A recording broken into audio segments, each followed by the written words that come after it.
ಏನ್ರಿ ಎಷ್ಟೊತ್ತಾಯ್ತು ಶೀಲಾ ಮನೆಗೆ ಬರ್ಲಿಲ್ಲಲ್ರಿ ನನಗೆ ಯಾಕೋ ಭಯ ಆಗ್ತಾ ಇದೆ ಏನು ಆಗೋಲ್ವೇ ಸ್ವಲ್ಪ ಸುಮ್ಮನೆ ಏನೋ ಕೆಲಸ ಬಂದಿರಬೇಕು ಅದಕ್ಕೆ ಲೇಟ್ ಆಗಿದೆ ಬಂದೇ ಬರ್ತಾಳೆ ಫೋನ್ ಕೂಡ ಮಾಡ್ತಾ ಇಲ್ಲ ಏನೋ ಕೆಲಸದಲ್ಲಿರ್ಬೋದು ಅಲ್ರಿ ಅವಳು ಡ್ಯೂಟಿ ಮುಗಿಯೋದು 9 ಗಂಟೆಗೆ 11 ಗಂಟೆ ಆಯ್ತಲ್ರಿ ಯಾರಿಗಾದ್ರೂ ವಿಚಾರಿಸ್ರಿ ಏನೋ ಗಾಬರ ಆಗ್ಬೇಡೆ ಬರ್ತಾಳೆ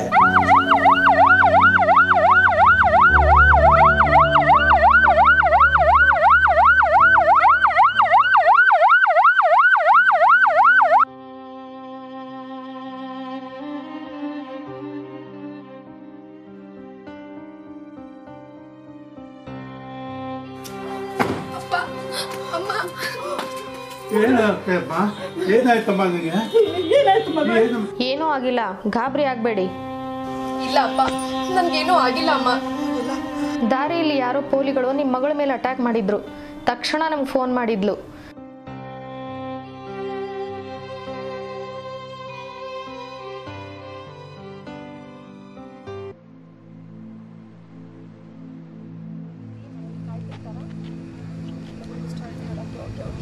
ಅರ್ಜೆಂಟ್ ಭಾಳ ಇತ್ತು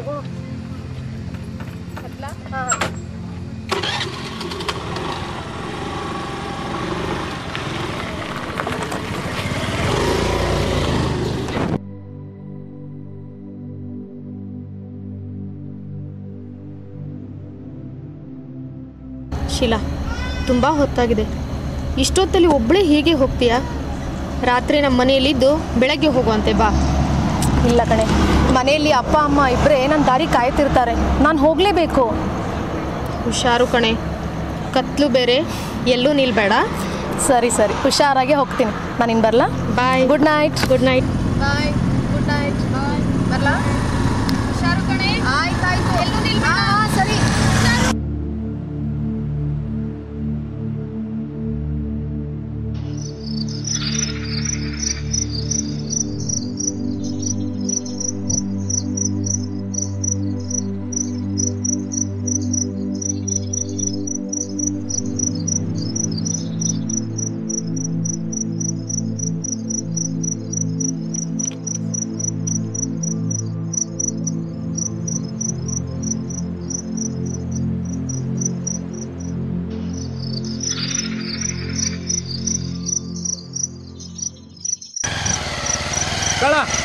ಬೈಕ್ ತುಂಬಾ ಚಳಿ ಇದೆ ಕಣೋ ಚಳಿ ಹೋಗ್ತಾ ಇದ್ದಾರೆ ಬೈಕ್ ನಿಲ್ಸಲೇ ಹೇಳೋ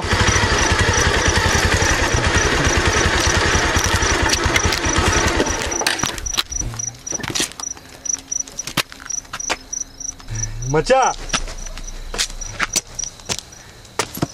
ಏನೋ ಮಗ ಯಾವುದೋ ಫಿಗರ್ ಇದು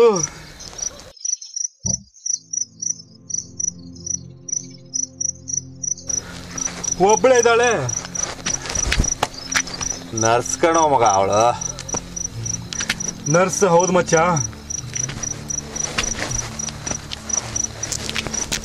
ಆದ್ರೆ ಸುತ್ತ ಯಾರೂ ಇಲ್ಲ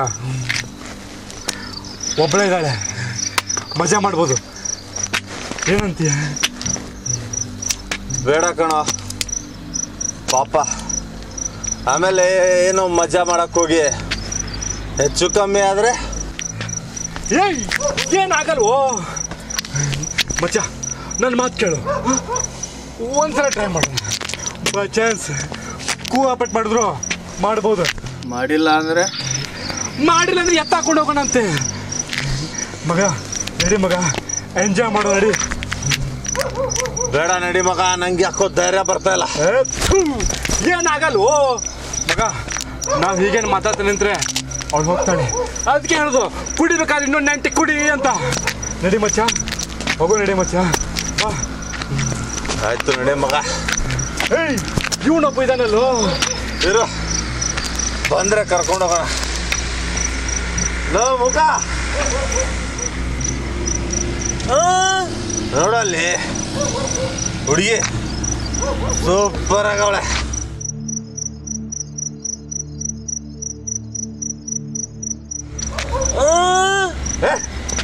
ಯಾರಾದ್ರೇನೋ ನಿಂಗೆ ಸುಮ್ಮನೆ ಬಾರ ಬಾಬಾ ಬಾಬಾ ಸತ್ತಿಲ್ಲ ಸುಡುಗಾಡ್ ಕಂಡಿಲ್ಲ ಏನೋ ಒಂದು ಚಾನ್ಸ್ ಸಿಕ್ಕಿದೆ ಬಂದು ಮಜಾ ಬರ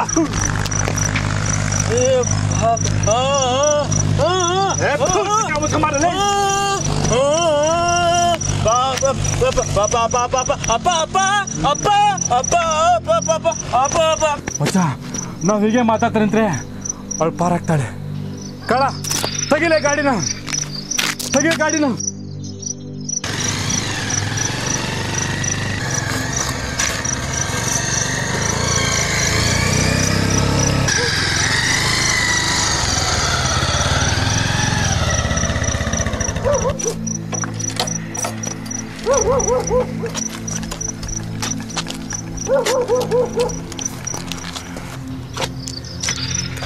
ಏನ್ ಮೇಡಮ್ ಬೈಕು ಕೆಟ್ಟಿದೇನಾ ಪಾಪ ಕಣೋ ಹೆಲ್ಪ್ ಬೇಕಾ ಮೇಡಮ್ ಲಿಫ್ಟ್ ಕೊಡ್ಲಾ ಮೇಡಮ್ ನೋ ಥ್ಯಾಂಕ್ಸ್ ನಾನೆಲ್ಲ ಹೋಗ್ತೀನಿ ದಾರಿ ಬಿಡಿ ಬಿಡಿ ಮೇಡಮ್ ನಾನು ತಳ್ಕೊಂಡು ಬರ್ತೀನಿ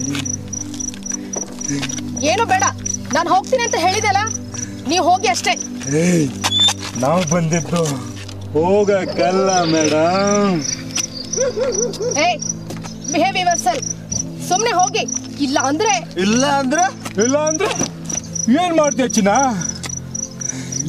ಸುಮ್ಮನೆ ಕೋಆಪರೇಟ್ ಮಾಡು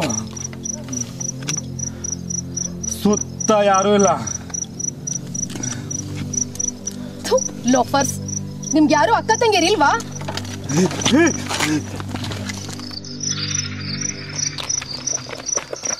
ಏಯ್ ನಿಂತ್ಕೊಳ್ಳೆ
ಎಲ್ಲೋ ಒಂದವಳು ಮಗ ಇಲ್ಲೂ ಬಚ್ಚಿಟ್ಕೊಟ್ಟವಳೆ ಮಗ ಇನ್ನು ಆ ಕಡೆ ಹೋಗು ಆಯ್ತು ಮಗ ಹೋಗ್ತೀನಿ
ನಾವು ಸರಿಯಾದ ಸಮಯಕ್ಕೆ ಹೋಗಿ ನಿಮ್ಮ ಮಗಳ ರಕ್ಷಣೆ ಮಾಡಿ ಕರ್ಕೊಂಡು ಬಂದಿದ್ದೀವಿ. ನಿನಗೇನು ಆಗಿಲ್ವಲ್ಲಮ್ಮ? ಏನೂ ಆಗಿಲ್ವಲ್ಲ? ಇಲ್ಲ ಅಪ್ಪ, ಇಲ್ಲ ಅಮ್ಮ, ನನಗೇನೂ ಆಗಿಲ್ಲ. ಸರಿಯಾದ ಸಮಯಕ್ಕೆ ಮೇಡಮ್ ಬಂದು ನನ್ನ ಕಾಪಾಡಿದ್ರು. ಮೇಡಮ್, ನನ್ನ ಮಗಳ ಪ್ರಾಣ ಮಾನ ಕಾಪಾಡಿದ ದೇವ್ರು ನೀವು. ನಿಮ್ಗೆ ಎಷ್ಟು ಥ್ಯಾಂಕ್ಸ್ ಹೇಳಿದ್ರು ಕಡಿಮೆನೆ. ಥ್ಯಾಂಕ್ಸ್ ಹೇಳಬೇಕಾದದ್ದು ನಮಗಲ್ಲ, ನಿಮ್ಮ ಮಗಳ ಸಮಯ ಪ್ರಜ್ಞೆಗೆ. ಅವಳು ಸರಿಯಾದ ಸಮಯಕ್ಕೆ ಪೊಲೀಸ್ ಹೆಲ್ಪ್ ಲೈನ್ 112ಗೆ ಕರೆ ಮಾಡಿದ್ರಿಂದ ಇದು ಸಾಧ್ಯ ಆಯಿತು. ಇಲ್ಲ ಅಂದ್ರೆ ಅನಾಹುತಾನೇ ಆಗ್ತಿತ್ತು. ಶೀಲಾ ತಾನು ಅಪಾಯದಲ್ಲಿದ್ರು ಸ್ವಯಂ ಕಳೆದುಕೊಳ್ಳದೆ ನಮ್ಮ ಹೆಲ್ಪ್ ಲೈನ್ ನಂಬರ್ಗೆ ಕಾಲ್ ಮಾಡಿ ಆಗಬೇಕಾದ ಅನಾಹುತ ತಪ್ಪಿಸಿದ್ದಾಳೆ. ನಾವೇ ಅವಳಿಗೆ ಥ್ಯಾಂಕ್ಸ್ ಹೇಳಬೇಕು. ಮೇಡಮ್, ನಿಮ್ಮ ಉಪಕಾರನ ನಾನು ಯಾವತ್ತೂ ಮರೆಯೋದಿಲ್ಲ. ಇಲ್ಲಮ್ಮ, ಇದರಲ್ಲಿ ಉಪಕಾರ ಏನು ಬಂತು? ಇದು ನಮ್ಮ ಕರ್ತವ್ಯ ಅಷ್ಟೇ. ಎಲ್ರಿಗೂ ನಮಸ್ಕಾರ. ಈಗಾಗಲೇ ನೀವು ಈ ಒಂದು ಕಿರುಚಿತ್ರದಲ್ಲಿ ಒಬ್ಬ ಒಂಟಿ ಮಹಿಳೆ ತೊಂದರೆಗೀಡಾದಂಥ ಸಂದರ್ಭದಲ್ಲಿ ಅವಳು 112 ಈ ತುರ್ತು ಸಹಾಯವಾಣಿಗೆ ಕರೆ ಮಾಡಿ ಹೇಗೆ ಪೊಲೀಸ್ ಇಲಾಖೆಯ ಸೇವೆಯನ್ನು ಪಡ್ಕೋತಾಳೆ ಅನ್ನೋದನ್ನು ತಾವೆಲ್ಲ ನೋಡಿರ್ತೀರಿ. ಈ 112 ಎಮರ್ಜೆನ್ಸಿ ರೆಸ್ಪಾನ್ಸ್ ಸಪೋರ್ಟ್ ಸಿಸ್ಟಮ್ ಅನ್ನೋವಂಥ ಒಂದು ಯೂನಿಫೈಡ್ ಎಮರ್ಜೆನ್ಸಿ ಕಾಲರ್ ನಂಬರನ್ನು ನಾವು ಗದಗ ಜಿಲ್ಲೆಯಲ್ಲಿ ಕಳೆದ ತಿಂಗಳಾದರೆ ನವೆಂಬರ್ 14ನೇ ತಾರೀಕಿಂದ ಇಂಪ್ಲಿಮೆಂಟ್ ಮಾಡಿದ್ದು. ಪೊಲೀಸ್ ಇಲಾಖೆಗೆ ಸಂಬಂಧಪಟ್ಟಂಥ ಯಾವುದೇ ತುರ್ತು ಪರಿಸ್ಥಿತಿಯಲ್ಲಿ, ಎಲ್ಲೋ ಒಂದು ಆಕ್ಸಿಡೆಂಟ್ ಆಗಿರ್ಬೋದು, ಗಲಾಟೆಗಳಾಗಿರ್ಬೋದು, ಅಥವಾ ಫ್ಯಾಮಿಲಿ ಡಿಸ್ಪ್ಯೂಟ್ಸು, ಮತ್ತೊಂದು ಮಗದೊಂದು ಇದ್ದಂಥ ಸಂದರ್ಭದಲ್ಲಿ ಅತಿ ಅವಶ್ಯಕವಾಗಿ ಏನು ರೆಸ್ಪಾನ್ಸ್ ಮತ್ತು ಅವರ ಪ್ರೆಸೆನ್ಸ್ ನಿಮಗಲ್ಲಿ ಬೇಕಾಗಿದೆ ಅಂದಾಗ ನೀವು ದಯವಿಟ್ಟು ಎಲ್ಲರೂ ಸಾರ್ವಜನಿಕರು 112 ಈ ನಂಬರ್ಗೆ ಡಯಲ್ ಮಾಡಿ ಆದಷ್ಟು ಬೇಗ ಪೊಲೀಸರು ನೀವೆಲ್ಲಿಂದ ಕರೆ ಮಾಡಿರ್ತೀರೋ, ಎಲ್ಲಿ ತೊಂದರೆ ಆಗ್ತಿರುತ್ತೋ, ಏನು ಸಮಸ್ಯೆ ಇದೆ ಅದು ಬಗೆಹರಿಸೋಕ್ಕೆ ಪ್ರಯತ್ನ ಪಡ್ತಾರೆ. ಇದು ಹೆಣ್ಮಕ್ಳಿಗೆ ಎಲ್ಲಿ ಒಂಟಿಯಾಗಿ ಓಡಾಡೋಂಥ ಸಂದರ್ಭದಲ್ಲಾಗಿರ್ಬೋದು, ಯಾವ್ದಾದ್ರು ಕಿಚಾಯಿಸ್ಬೋದು, ಅಥವಾ ರ್ಯಾಗಿಂಗ್ ಮಾಡಿದಂಥ ಸಂದರ್ಭ ಆಗಿರ್ಬೋದು, ಕುಡಿದು ಗಲಾಟೆ ಮಾಡೋದಾಗಲಿ, ಅಥವಾ ಯಾವುದಾದ್ರು ಅಕ್ರಮ ನಿಮ್ಮ ನೆರೆಹೊರೆಯಲ್ಲಿ ನಡೀತಾ ಇದ್ದರೂ ಕೂಡ ತಾವು ನಮಗೆ ಮಾಹಿತಿ ಕೊಡ್ಬೋದು.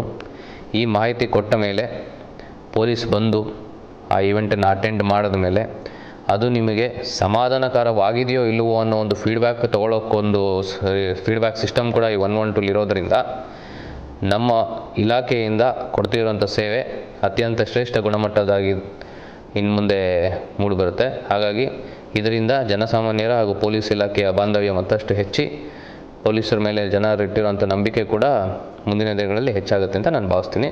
ಈ ಒಂದು ಯೋಜನೆಗೆ ತಮ್ಮೆಲ್ಲರ ಸಹಕಾರ ಭಾಳ ಅವಶ್ಯಕವಾಗಿದ್ದು ತಾವೆಲ್ಲರೂ ಸಹಕರಿಸ್ತೀರಿ ಅಂತ ಭಾವಿಸ್ತಾ ನಿಮಗೆಲ್ಲರಿಗೂ ಧನ್ಯವಾದಗಳನ್ನು ಹೇಳ್ತೀನಿ.